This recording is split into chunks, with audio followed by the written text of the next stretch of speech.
Welcome to the Slop Farm. Enjoy the video. You begin by validating essentials.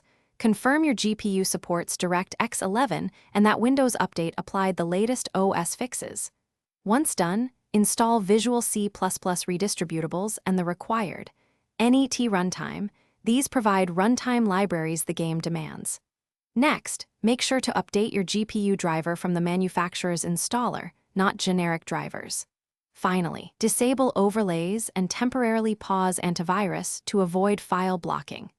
These first actions eliminate most environment-related DirectX errors and prepare you for deeper fixes.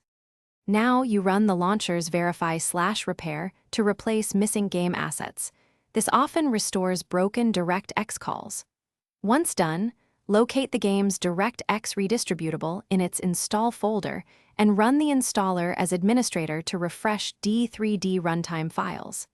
If the issue persists, manually replace problematic DLLs by installing the latest DirectX June redistributable and the GPU vendor's Direct 3D runtime package.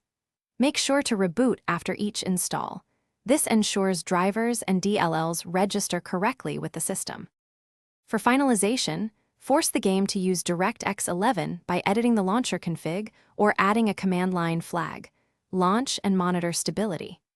If crashes continue, perform a clean boot or test under a new Windows user account to isolate background conflicts. Make sure to report findings.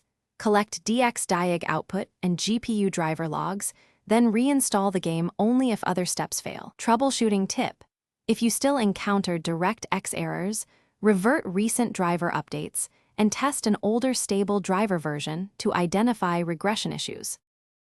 Thanks for watching. Consider subscribing if we helped you today.